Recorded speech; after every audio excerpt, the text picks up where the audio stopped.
You're listening to Friends and Family Capital's First Principles Finance. Our goal is simple: keep you building.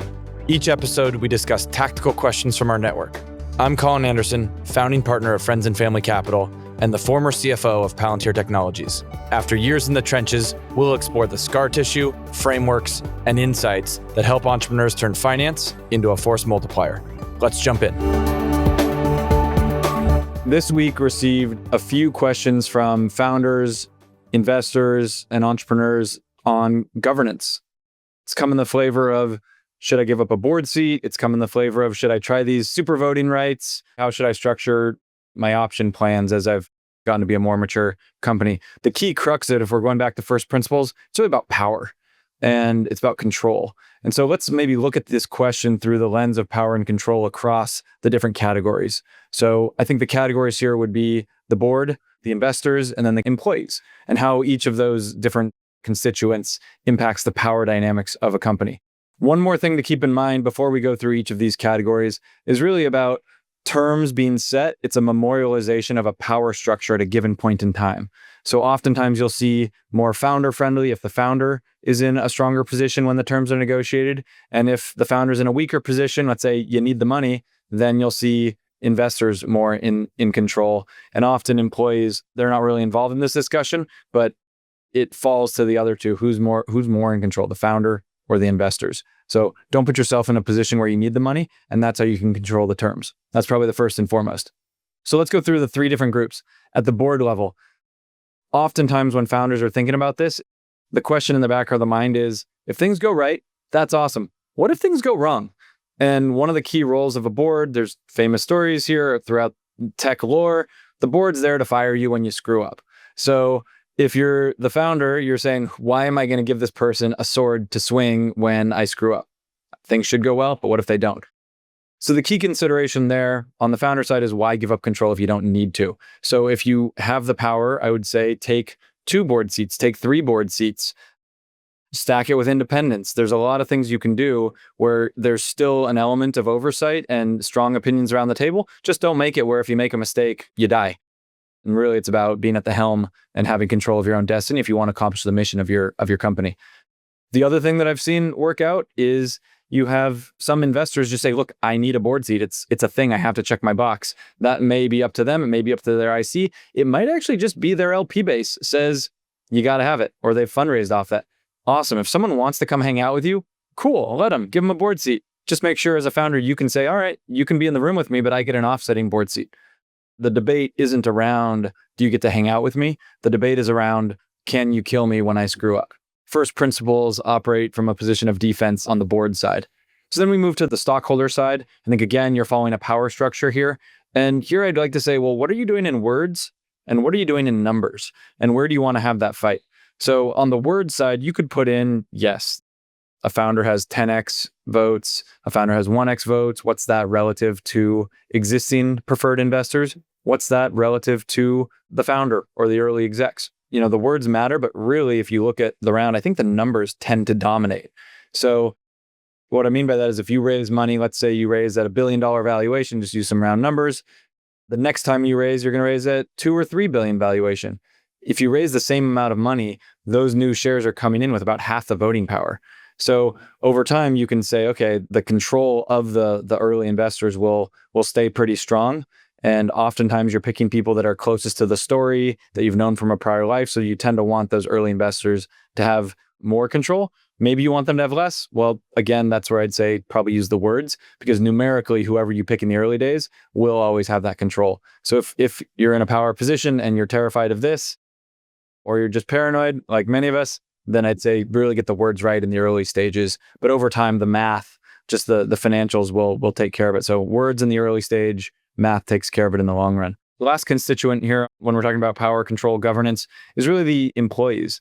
Now, employees are joining a company for economic upside. They're not joining a company to take control. There's not a governance angle there. So for that, it doesn't really matter vis-a-vis any individual employee. But if you look at it as a group, each time you expand the option pool, you're diluting your control a little bit.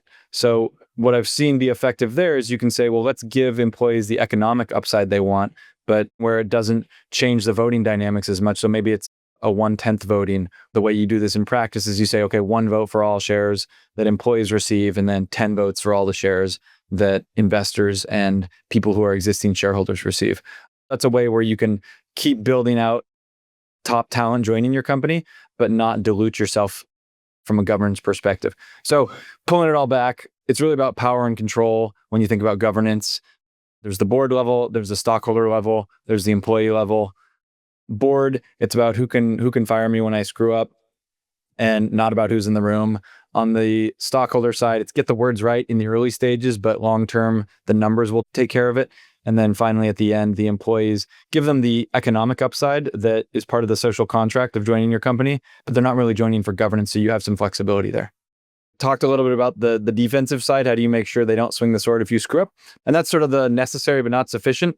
The positive, optimistic side, where actually it gets really fun and exciting, where you're going to spend 99% of your time, is how do I get people who are going to add value to my company?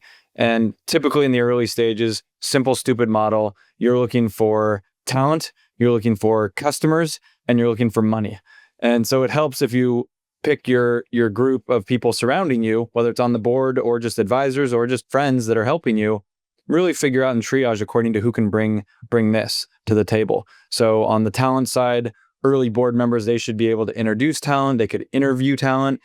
They could help provide one-on-ones and guidance, because as a busy founder scaling your organization, oftentimes you can't do every one-on-one that you want to in detail. You're going to do most of them, but there is some capital budgeting there. So having a good advisor around the table who can help level up your team when you're all sort of running around with your hair on fire can really help. Every business needs customers, right? So if a person can come in and be super helpful on that, please bring them in. Often though, I'd be careful with over-indexing on one big customer, just when you're thinking through, okay, is this customer concentration issue? If you're getting one person to really bring in that one key customer, okay, that's great. What happens next? I would say more that they have the ability to bring in many customers, or they have acumen in the industry where you're going to go fishing for your customers. But I'd be a little more skeptical on I'm taking money from this one person because they can get me this one big customer. Sometimes you got to do it, first principle it. But if you don't need to, I'd be skeptical of letting someone on your board for the life of your company just to start with one contract. And then lastly, the money side. Sometimes you just need people around the table that bring money and will leave you alone. Every founder's had that moment where like, great, managing my investors is a whole lot more work than I wanted. So I think having a clear understanding around what you're solving for and then picking people accordingly will really help. So typically talent, customers, or money. The core principle here, governance sounds very, very fancy. I think of it as power. It's control. And the first principle is you're the founder. How do you stay in control of your own destiny? How is it you at the helm? Because you at the helm means you can accomplish your mission. You not at the helm, it's a big question mark. So I always approach this question from what keeps you in control. Thanks for listening to Friends and Family Capital's First Principles Finance. If you enjoyed today's episode, please leave a rating on Apple or Spotify. It helps our founders and finance leaders find the show, and it helps us course correct as we build. We appreciate you listening. See you next time. A note from our friends in legal. The views expressed here are those of the individual Friends and Family Capital Management, F&FC, personnel quoted, and are not necessarily the views of F&FC or its affiliates. All opinions expressed herein by F&FC personnel or guests are solely their own opinions and may not reflect the opinion of F&FC. Opinions are subject to change without notice. This content is for information purposes only and should not be relied upon as a basis for investment decisions.